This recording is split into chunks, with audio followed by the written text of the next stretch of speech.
வணக்கம். இது மதிமுகம் செய்திகள். இன்றைய முக்கிய நிகழ்வுகளை பார்ப்பதற்கு முன்பாக தலைப்பு செய்திகளை பார்க்கலாம். காவிரி நீர் விவகாரத்தில் விசாரணை நடத்த இன்றே புதிய அமர்வு அமைக்கப்படும். காவிரியில் கூடுதல் நீரை திறந்துவிட உத்தரவிட கோரிய தமிழக அரசின் மனுவில் உச்சநீதிமன்றம் அறிவிப்பு. ஸ்டெர்லைட் ஆலை செயல்பட அனுமதி இல்லை என தமிழ்நாடு அரசு திட்டவட்டம். உச்சநீதிமன்றத்தில் எழுத்துப்பூர்வமாக மனு தாக்கல் செய்தது தமிழ்நாடு அரசு. கடல் நீரை குடிநீராக்கும் நிலையத்திற்கு அடிக்கல் நாட்டினார் முதலமைச்சர் மு.க. ஸ்டாலின். ஜப்பான் பன்னாட்டு கூட்டுறவு முகமை நிதி உதவியுடன் அமைகிறது கடல் நீர் குடிநீராக்கும் நிலையம். மணிப்பூர் கலவரம் தொடர்பாக ஓய்வு பெற்ற 3 பெண் நீதிபதிகள் குழு அறிக்கை தாக்கல். நிவாரணம் மறுவாழ்வு நடவடிக்கைகளை மேற்கொள்ள குழு அமைக்க நடவடிக்கை. 3 கோடி ஸ்மார்ட் மீட்டர்களை வாங்கும் வகையில் புதிய டெண்டர் வெளியிட்டது தமிழ்நாடு அரசு. நிறுவனம் 10 ஆண்டுகளுக்கு ஸ்மார்ட் மீட்டர் பொருத்தும் பராமரிப்பு மேற்கொள்ள நிபந்தனை விதிப்பு. காவிரி நீர் விவகாரத்தில் விசாரணை நடத்த இன்றே புதிய அமர்வு அமைக்கப்படும் என உச்சநீதிமன்ற தலைமை நீதிபதி தெரிவித்துள்ளார். காவிரி நடுவர் மன்ற இறுதி தீர்ப்பின்படி தமிழகத்திற்கு வழங்க வேண்டிய காவிரி நீரை கர்நாடகம் முறையாக வழங்காத காரணத்தால் அண்மையில் நடைபெற்ற காவிரி மேலாண்மை வாரிய கூட்டத்தில் இருந்து தமிழக பிரதிநிதிகள் வெளிநடப்பு செய்தனர். இதனைத் தொடர்ந்து தமிழகத்திற்கு காவிரி நதியில் இருந்து உரிய நீரை திறந்துவிட வலியுறுத்தி உச்சநீதிமன்றத்தில் தமிழக அரசு சார்பில் கடந்த வாரம் மனு தாக்கல் செய்தனர். இந்த வழக்கு உச்சநீதிமன்ற தலைமை நீதிபதி அமர்வு முன்பு இன்று விசாரணைக்கு வந்த நிலையில் காவிரி விவகாரம் தொடர்பான வழக்கை விசாரிக்க இன்றே புதிய அமர்வு நியமிக்கப்படும் என்றும் அந்த அமர்வில் தங்கள் வாதங்களை முன்வைக்கவும் தலைமை நீதிபதி அறிவுறுத்தியுள்ளார். கர்நாடக அரசு தன் தரப்பு வாதங்களை முன்வைக்க முயன்ற போது புதிய அமர்வில் வாதிட அறிவுறுத்தப்பட்டுள்ளது.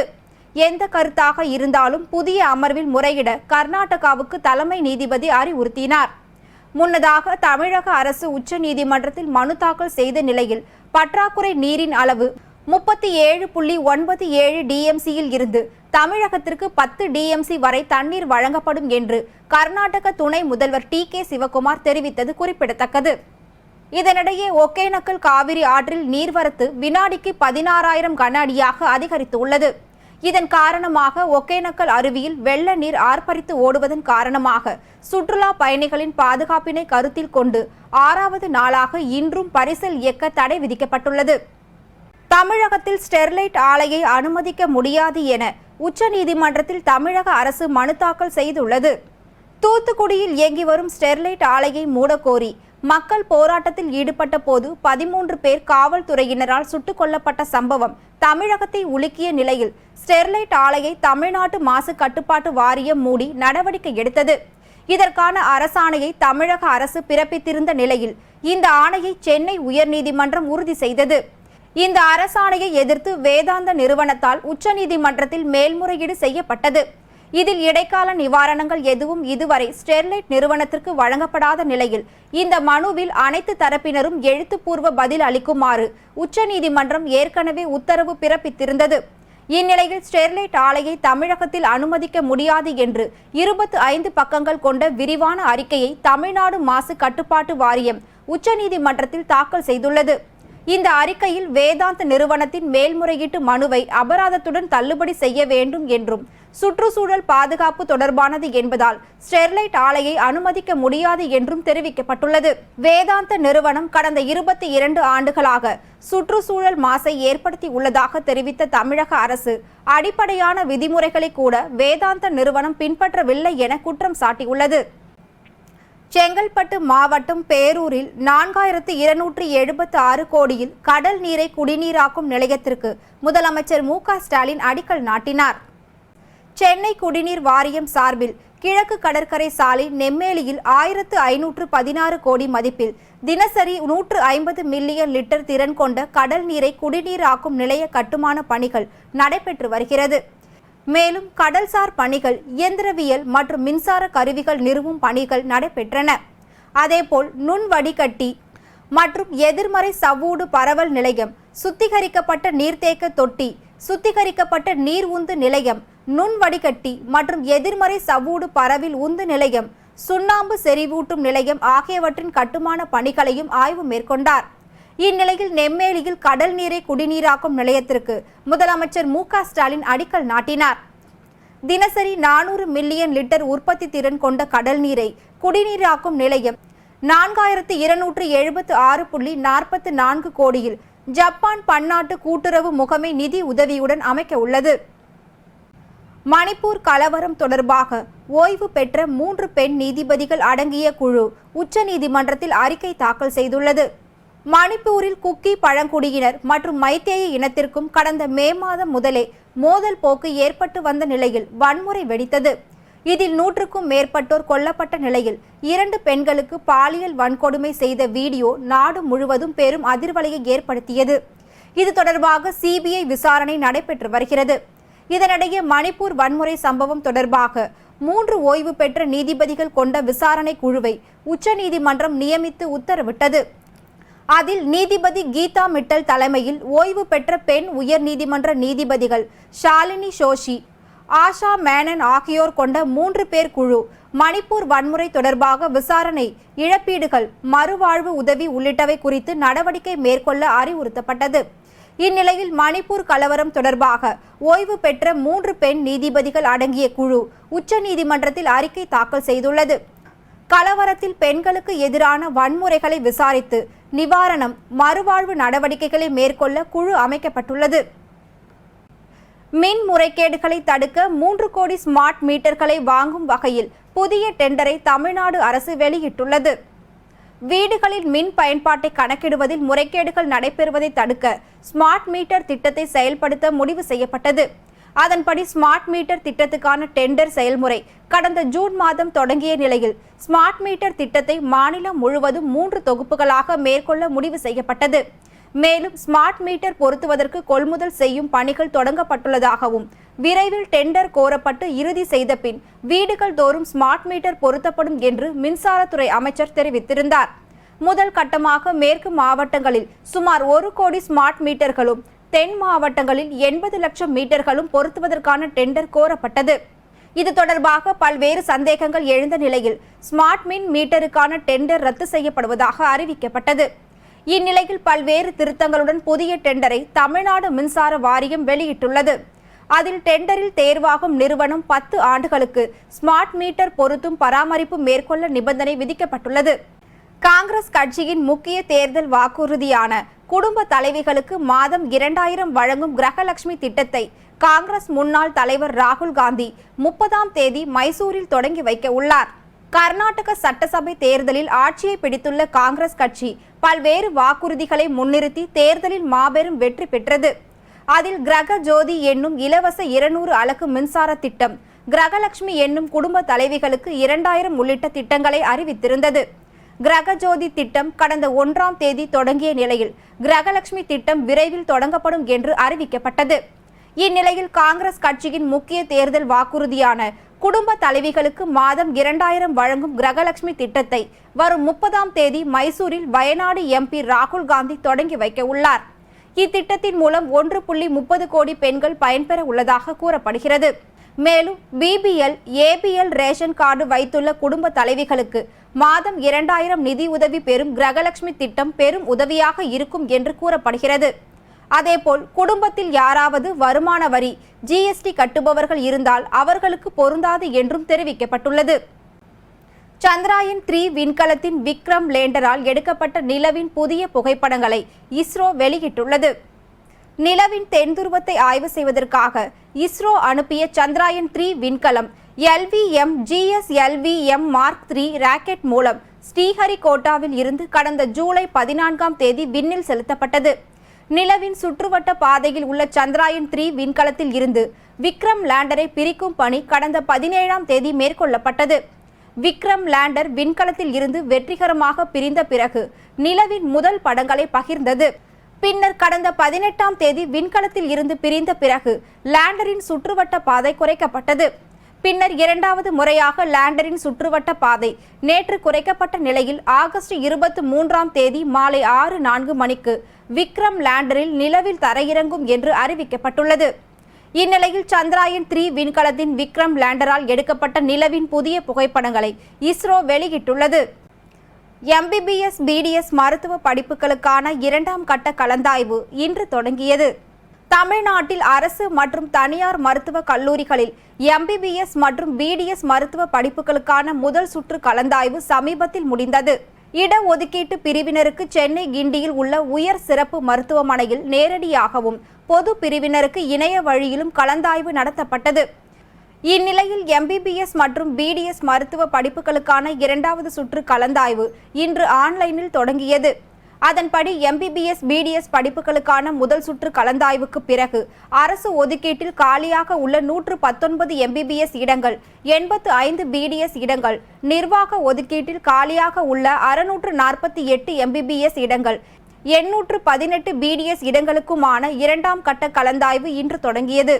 காலை 10 மணி முதல் நாளை மறுதினம் மாலை 5 மணி வரை இணையதளங்களில் பதிவு செய்து கொள்ளலாம் என மருத்துவ கல்வி இயக்ககம் தெரிவித்துள்ளது.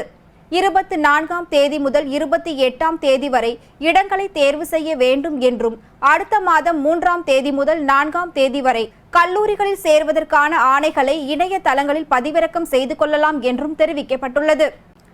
டாஸ்மாகில் 2 மாதத்தில் அனைத்தும் கணினிமயமாக்கப்படும் பணிகள் நிறைவு பெறும் என்று அமைச்சர் முத்துசாமி தெரிவித்துள்ளார். ஈரோட்டில் செய்தியாளர்களை சந்தித்த மதுவிலக்கு மற்றும் ஆயத்தீர்வைத்துறை அமைச்சர் முத்துசாமி, ஈரோடு மாநகராட்சிக்கு உட்பட்ட 10 இடங்களில் 16.67 கோடி மதிப்பிலான பணிகளை துவங்கி வைக்க உள்ளதாக கூறினார். டாஸ்மாகில் 2 மாதத்தில் அனைத்தும் கணினிமயமாக்கப்படும் பணிகள் நிறைவு பெறும் என தெரிவித்த அவர், 500 மதுபான கடைகள் மூடப்பட்டுள்ளதே தவிர புதிதாக எங்கும் கடைகள் திறக்கப்படவில்லை என கூறினார். மேலும் பள்ளி, கோவில் மற்றும் மக்களின் புகாரின் அடிப்படையில் கடைகள் மாற்றம் செய்யப்பட்டுள்ளதே தவிர புதிய கடைகள் திறக்கப்படவில்லை என்றும் அவர் விளக்கமளித்தார். TNPSC தலைவர் பதவி உள்ளிட்ட 10 உறுப்பினர்கள் பதவிகளுக்கான பெயர்களை தமிழ்நாடு அரசு பரிந்துரை செய்துள்ள நிலையில் அதற்கு ஒப்புதல் அளிக்காமல் ஆளுநர் நிறுத்தி வைத்துள்ளதாக தகவல் வெளியாகியுள்ளது. அரசு துறைகளுக்கு தேவையான அலுவலர்கள், பணியாளர்களை தேர்வு செய்யும் முக்கிய பணியை TNPSC செய்து வருகிறது. இந்த அமைப்பில் தலைவர் மற்றும் 13 உறுப்பினர்கள் பணியாற்ற வேண்டும். ஆனால் பல மாதங்களாக சில உறுப்பினர் பணியிடங்கள் காலியாக உள்ளது. இந்நிலையில் TNPSC தலைவர் பதவிக்கு சைலேந்திர பாபு மற்றும் 10 உறுப்பினர் பதவிகளுக்கு தமிழ்நாடு அரசு பரிந்துரை செய்து ஆளுநருக்கு அனுப்பியது. ஆனால் அரசின் பரிந்துரைக்கு ஒப்புதல் அளிக்காமல் 1 மாதமாக ஆளுநர் RN ரவி நிறுத்தி வைத்துள்ளதாக கூறப்படுகிறது. இது தொடர்பாக சில கேள்விகளை ஆளுநர் எழுப்பியதாகவும், அதற்கு தமிழ்நாடு அரசு தரப்பில் விளக்கம் அளித்துள்ளதாகவும் தகவல் வெளியாகியுள்ளது. மகளிர் உரிமை தொகை திட்ட பதிவுக்கான சிறப்பு முகாம்கள் நேற்றுடன் நிறைவு பெற்ற நிலையில் மீண்டும் முகாம் அமைக்க வாய்ப்பு இல்லை என அதிகாரிகள் தெரிவித்துள்ளனர். தமிழ்நாட்டில் குடும்ப தலைவிகளுக்கு மாதம் தோறும் 1000 வழங்கும் கலைஞர் மகளிர் உரிமை தொகை திட்டம் செப்டம்பர் 15ஆம் தேதி தொடங்கி வைக்க உள்ள நிலையில் இதில் விடுபட்டவர்கள் ஓய்வு ஊதியம், உதவித்தொகை பெறும் குடும்பத்தில் உள்ள பெண்கள் விண்ணப்பிப்பதற்கான 3 நாள் சிறப்பு முகாம் நேற்றுடன் நிறைவு பெற்றது. தற்போது விண்ணப்ப பதிவு முடிந்த நிலையில் இதற்காக நியமிக்கப்பட்ட அலுவலர்கள், தன்னார்வலர்கள் இன்று முதல் விவரங்கள் தேவைப்படும் பயனாளிகளின் வீடுகளுக்கு சென்று கள ஆய்வில் ஈடுபட உள்ளனர். உரிமை தொகை திட்டத்துக்காக இதுவரை 1.54 கோடி பெண்களின் விவரங்கள் பதிவேற்றம் செய்யப்பட்டுள்ளது. தமிழ்நாட்டில் மொத்தம் 1 கோடி மகளிருக்கு மாதம் 1000 வழங்கப்படும் என கூறப்பட்டுள்ளது. இதற்காக தமிழ்நாடு அரசு சுமார் 7000 கோடி நிதி ஒதுக்கீடு செய்துள்ளது. சென்னையில் பல்வேறு பணிகளுக்காக தோண்டப்பட்ட பள்ளங்களை மூடி பயனற்று கிடக்கும் சாலைகளை உடனடியாக சீரமைக்க வேண்டும் என தேமுதிக தலைவர் விஜயகாந்த் வலியுறுத்தியுள்ளார். இது தொடர்பாக அவர் வெளியிட்டுள்ள அறிக்கையில், மெட்ரோ ரயில் வழித்தட கட்டுமான பணிகள், மழைநீர் வடிகால் பணிகள், புதை மின்வடம் பதிப்பு உள்ளிட்ட பணிகளால் சென்னையில் உள்ள அனைத்து சாலைகளும் படுமோசமாக உள்ளதாக வருத்தம் தெரிவித்துள்ளார். பயனற்று கிடக்கும் சாலைகளை உடனடியாக சீரமைத்து மக்கள் பயன்பாட்டிற்கு கொண்டு வர வேண்டும் என கேட்டுக்கொண்ட அவர், இனிவரும் காலங்களில் மக்களுக்கு தேவையான அடிப்படை தேவைகளை விரைந்து செய்ய உரிய நடவடிக்கை எடுக்க வேண்டும் என வலியுறுத்தினார். ஒன்றிய அரசு திட்டங்கள் விளம்பரத்தில் மட்டும்தான் உள்ளதாக கனிமொழி MP தெரிவித்துள்ளார். தூத்துக்குடி மாவட்டம் கோவில்பட்டி அருகே உள்ள மூப்பன்பட்டி, தோணுக்கால், சத்திரப்பட்டி, ஊத்துப்பட்டி உள்ளிட்ட கிராமங்களில் மக்கள் களம் என்ற தலைப்பில் மக்களின் குறைகள் மற்றும் கோரிக்கைகள் குறித்து கேட்கும் நிகழ்ச்சி நடைபெற்றது. இதில் கனிமொழி எம்பி கலந்து கொண்டு அமைச்சர் கீதா ஜீவனுடன் பொதுமக்களிடம் குறைகளை கேட்டறிந்தார். மேலும் மக்கள் கொடுத்த கோரிக்கை மனுக்களையும் பெற்றுக்கொண்டார். பின்னர் பேசிய கனிமொழி எம்பி, தமிழக அரசு மருத்துவ காப்பீடு திட்டத்தினை பார்த்துதான் ஒன்றிய அரசு அந்த திட்டத்தினை செயல்படுத்தி வருவதாக கூறினார். இந்தியா கூட்டணி உருவான பிறகு பிரதமர் மோடிக்கு பதற்றம் ஏற்பட்டுள்ளதாக தொல் திருமாவளவன் தெரிவித்துள்ளார். தூத்துக்குடியில் செய்தியாளர்களை சந்தித்த விடுதலை சிறுத்தைகள் கட்சியின் தலைவர் தொல் திருமாவளவன், சமூக நீதியை பேசக்கூடிய கட்சிகள் அகில இந்திய அளவில் ஒரே அணியில் திரண்டு விட்டதால் பிரதமர் மோடிக்கு அச்சம் ஏற்பட்டு நிலை தடுமாறி பேசி வருவதாக கூறினார். அவருக்கு இந்தியா கூட்டணி உருவான பிறகு பதற்றம் ஏற்பட்டிருக்கிறது, நிலை தடுமாறி பேசி வருகிறார். சமூக நீதியை பேசக்கூடிய கட்சிகள் அகில இந்திய அளவிலே ஒரே அணியில் திரண்டுவிட்டன என்பதுதான் அவருக்கு ஏற்பட்டிருக்கிற அச்சம். ஆகவே திமுக உள்ளிட்ட சமூக நீதி பேசும் கட்சிகளை சாடத் தொடங்கியிருக்கிறார்கள், விமர்சிக்க தொடங்கியிருக்கிறார்கள். அவர்களின் நாட்கள் எண்ணப்பட்டுக் கொண்டிருக்கின்றன. வரவிருக்கிற நாடாளுமன்ற பொதுத் தேர்தலில் அவர்களை பெரும்பான்மை இந்து சமூகத்தை சார்ந்த மக்களே தூக்கி எறிவார்கள். இது வரலாறு, காலத்தின் கட்டாயம். ஆகவே அவர்கள் அவதூறு பரப்புவதை யாம் பொருட்படுத்த விரும்புகிறோம். சேலம் மாவட்டம் கெங்கவல்லி அருகே 6 மாத காலமாக முறையாக குடிநீர் வழங்காத ஊராட்சி நிர்வாகத்தை கண்டித்து பெண்கள் காலி குடங்களுடன் சாலை மறியல் போராட்டத்தில் ஈடுபட்டனர். சேலம் மாவட்டம் கெங்கவல்லி ஊராட்சி ஒன்றியம் ஆணையம்பட்டி ஊராட்சி பகுதியில் கடந்த 6 மாத காலமாக முறையாக குடிநீர் வழங்காததால் அப்பகுதி மக்கள் குடிநீருக்காக பெரும் அவதிக்குள்ளாகி வருகின்றனர். இதனை அடுத்து முறையாக குடிநீர் வழங்க கோரி அப்பகுதி மக்கள் பலமுறை ஊராட்சி ஒன்றிய அலுவலகம், மாவட்ட நிர்வாகத்திடமும் மனு கொடுத்தும் உரிய நடவடிக்கை எடுக்காததால் ஆத்திரமடைந்த அப்பகுதியை சேர்ந்த பெண்கள் ஆணையம்பட்டி புதூர் பேருந்து நிறுத்தம் அருகே காலி குடங்களுடன் திடீர் சாலை மறியல் போராட்டத்தில் ஈடுபட்டனர். இது குறித்து தகவல் அறிந்து சம்பவ இடத்திற்கு வந்த காவல்துறையினர் போராட்டத்தில் ஈடுபட்ட பெண்களிடம் பேச்சுவார்த்தை நடத்தி குடிநீர் வழங்க உரிய நடவடிக்கை எடுப்பதாக உறுதி அளித்ததை தொடர்ந்து கலைந்து சென்றனர். இதனால் அப்பகுதியில் சிறிது நேரம் போக்குவரத்து பாதிப்பு ஏற்பட்டது.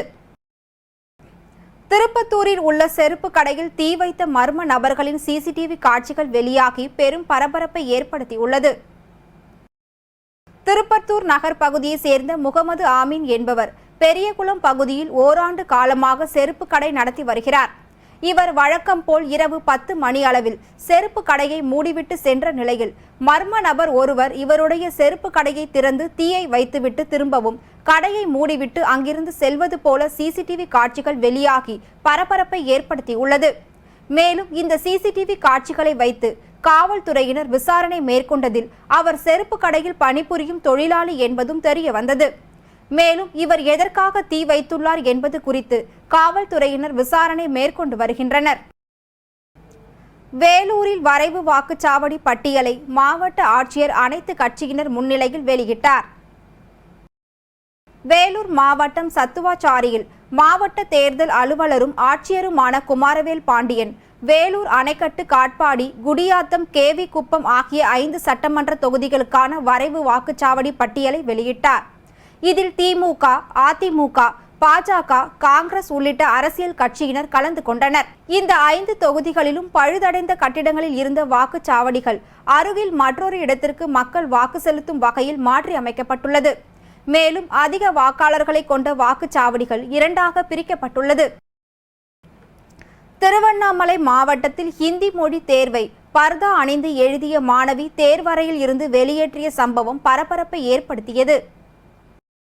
ஒன்றிய அரசின் மூலம் நடத்தப்படும் ஹிந்தி மொழி படித்தவர்களுக்கான பிராத்மிக், மத்தியமா, ராஷ்டிர பாஷா என்ற 3 வகையான தேர்வுகள் நடைபெற்ற நிலையில் திருவண்ணாமலை அடுத்த சோமாசிபாடி கிராமத்தில் நடைபெற்ற தேர்வு மையத்தில் தனியார் பள்ளியில் ஹிந்தி ஆசிரியராக பணிபுரிந்து வரும் ஷபானா என்ற பெண் பர்தா அணிந்து தேர்வு எழுதியுள்ளார். தேர்வு தொடங்கிய சிறிது நேரத்தில் பர்தாவை அகற்ற சொல்லி அங்குள்ள ஆசிரியர்கள் வற்புறுத்தியுள்ளனர். ஆனால் ஷபானா பர்தாவை கழற்ற மறுத்ததால் அவருக்கு தேர்வு எழுத அனுமதி மறுத்து வெளியில் அனுப்பியுள்ளனர். இதனால் காலையில் நடைபெற்ற தேர்விலும் பிற்பகல் நடைபெற்ற மத்தியமா தேர்விலும் ஷபானா தேர்வெழுத முடியாத சூழல் ஏற்பட்டது. இந்த சம்பவம் அப்பகுதியில் பெரும் பரபரப்பை ஏற்படுத்தியுள்ளது. சென்னை கோயம்பேடு சந்தையில் தக்காளி விலை கிலோவிற்கு 10 ரூபாய் குறைந்து 30 ரூபாய்க்கு விற்பனையாகி வருகிறது. வட மாநிலங்களில் பெய்த கனமழையின் காரணமாக தக்காளி விளைச்சல் பாதிக்கப்பட்டு அதன் விலை கடந்த சில தினங்களாக உயர்ந்து வந்தது. இதனை அடுத்து தக்காளியின் விலையை கட்டுப்படுத்தும் நோக்கில் தமிழக அரசு சார்பில் நியாய விலை கடைகள் மற்றும் பண்ணை பசுமை கடைகளில் தக்காளி விலை கிலோ 60 ரூபாய்க்கு விற்பனை செய்யப்பட்டு வந்தது. இந்த சூழலில் தற்போது தக்காளியின் விலை குறைய தொடங்கியுள்ளது. அதன்படி சென்னை கோயம்பேடு காய்கறி சந்தையில் இன்று தக்காளியின் விலை கிலோவிற்கு மேலும் 10 ரூபாய் குறைந்து 30 ரூபாய்க்கு விற்பனையாகி வருகிறது.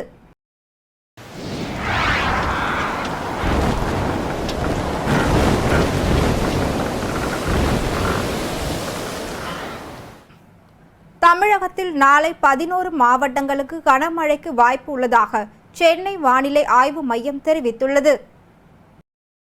தமிழக பகுதிகளின் மேல் நிலவும் வளிமண்டல கீழடுக்கு சுழற்சி காரணமாக இன்று தமிழ்நாடு, புதுச்சேரி மற்றும் காரைக்கால் பகுதிகளில் அநேக இடங்களில் இடி மின்னலுடன் கூடிய மிதமான மழை பெய்யக்கூடும். நாளை தமிழ்நாடு, புதுச்சேரி மற்றும் காரைக்கால் பகுதிகளில் அநேக இடங்களில் இடி மின்னலுடன் கூடிய மிதமான மழை பெய்யக்கூடும். அதன்படி தமிழகத்தில் நாளை நீலகிரி, ஈரோடு, சேலம், நாமக்கல், தர்மபுரி, கிருஷ்ணகிரி, திருப்பத்தூர், பெரம்பலூர், திருச்சிராப்பள்ளி, திண்டுக்கல் மற்றும் மதுரை ஆகிய 11 மாவட்டங்களில் கனமழைக்கு வாய்ப்பு உள்ளது என்று சென்னை வானிலை ஆய்வு மையம் தகவல் தெரிவித்துள்ளது. இன்றைய தங்கம், வெள்ளி விலை வழங்குவோர் அட்டிகா கோல்ட் கம்பெனி. சென்னையில் 22 கேரட் ஆபரண தங்கத்தின் விலை கிராமுக்கு 5 ரூபாய் உயர்ந்து 5455 ரூபாய்க்கும், சவரனுக்கு ரூபாய் 40 குறைந்து ஒரு சவரன் 43,640 ரூபாய்க்கும் விற்பனை செய்யப்படுகிறது. அதேபோல் 1 கிராம் வெள்ளியின் விலை கிராமுக்கு 20 காசுகள் குறைந்து 76 ரூபாய் 70 காசுகளுக்கும், 1 கிலோ வெள்ளியின் விலை 76,700 ரூபாய்க்கும் விற்பனை செய்யப்படுகிறது. உத்தரகாண்டில் யாத்ரீகர்களை ஏற்றி சென்ற பேருந்து பள்ளத்தாக்கில் விழுந்து ஏற்பட்ட விபத்தில் 7 பேர் உயிரிழந்தனர். உத்தரகாண்ட் மாநிலம் உத்தரகாசி மாவட்டத்தில் குஜராத்தில் இருந்து யாத்ரீகர்களை ஏற்றி சென்ற பேருந்து பள்ளத்தாக்கில் விழுந்து விபத்து ஏற்பட்டுள்ளது. இந்த விபத்தில் 7 பேர் உயிரிழந்துள்ளனர். மேலும் 28 பேர் படுகாயமடைந்துள்ளனர். 35 பேருடன் பேருந்து கங்கோத்ரியில் இருந்து திரும்பிக் கொண்டிருந்தது. அப்போது கங்னானி என்ற இடத்தில் ஓட்டுநரின் கட்டுப்பாட்டை இழந்ததால் விபத்து ஏற்பட்டது. தகவல் அறிந்து சம்பவ இடத்திற்கு வந்த காவல்துறையினர் மற்றும் தீயணைப்பு துறையினர் தீவிர மீட்பு பணியில் ஈடுபட்டுள்ளனர். ரஷ்யாவை எதிர்த்து போரிட்டு வரும் உக்ரைனுக்கு F-16 ரக போர் விமானங்கள் வழங்கப்படும் என நெதர்லாந்து மற்றும் டென்மார்க் நாடுகள் உறுதியளித்துள்ளது. அரசுமுறை பயணமாக நெதர்லாந்து சென்ற உக்ரைன் அதிபர் ஜெலன்ஸ்கி அந்த நாட்டு பிரதமர் மார்க் ரூட்டை என்தோவன் ராணுவ தளத்தில் சந்தித்து பேசினார். அப்போது நெதர்லாந்தில் 42 F-16 ரக விமானங்கள் இருப்பதாகவும் அதில் எத்தனை உக்ரைனுக்கு வழங்கப்படும் என்பது குறித்து விரைவில் அறிவிக்கப்படும் என்றார். இதையடுத்து இரு நாட்டு தலைவர்களும் கூட்டாக அளித்த பேட்டியில் இது உக்ரைனின் வான் கவசத்தை வலுப்படுத்துவதற்கான மற்றொரு படியாகும் என ஜெலன்ஸ்கி தெரிவித்தார். ரஷ்யாவை எதிர்த்து போரிட்டு வரும் உக்ரைனுக்கு F-16 ரக விமானங்களை வழங்க அமெரிக்கா ஒப்புதல் வழங்கியதை தொடர்ந்து நெதர்லாந்து மற்றும் டென்மார்க் அதனை உறுதி செய்துள்ளது. மீண்டும் தலைப்புச் செய்திகள். காவிரி நீர் விவகாரத்தில் விசாரணை நடத்த இன்றே புதிய அமர்வு அமைக்கப்படும். காவிரியில் கூடுதல் நீரை திறந்துவிட உத்தரவிட கோரிய தமிழக அரசின் மனுவில் உச்சநீதிமன்றம் அறிவிப்பு. ஸ்டெர்லைட் ஆலை செயல்பட அனுமதி இல்லை என தமிழ்நாடு அரசு திட்டவட்டம். உச்சநீதிமன்றத்தில் எழுத்துப்பூர்வமாக மனு தாக்கல் செய்தது தமிழ்நாடு அரசு. கடல் நீரை குடிநீராக்கும் நிலையத்திற்கு அடிக்கல் நாட்டினார் முதலமைச்சர் மு.க. ஸ்டாலின். ஜப்பான் பன்னாட்டு கூட்டுறவு முகமை நிதி உதவியுடன் அமைகிறது கடல் நீர் குடிநீராக்கும் நிலையம். மணிப்பூர் கலவரம் தொடர்பாக ஓய்வு பெற்ற 3 பெண் நீதிபதிகள் குழு அறிக்கை தாக்கல். நிவாரணம், மறுவாழ்வு நடவடிக்கைகளை மேற்கொள்ள குழு அமைக்க நடவடிக்கை. 3 கோடி ஸ்மார்ட் மீட்டர்களை வாங்கும் வகையில் புதிய டெண்டர் வெளியிட்டது தமிழ்நாடு அரசு. நிறுவனம் 10 ஆண்டுகளுக்கு ஸ்மார்ட் மீட்டர் பொருத்தும் பராமரிப்பு மேற்கொள்ள நிபந்தனை விதிப்பு. இத்துடன் செய்திகள் நிறைவடைந்தன. மீண்டும் செய்திகள் இரவு 8 மணிக்கு. மேலும் செய்திகளை தெரிந்து கொள்ள மதிமுகம் பிரைம் யூடியூப் தளத்தில் இணைந்திருங்கள்.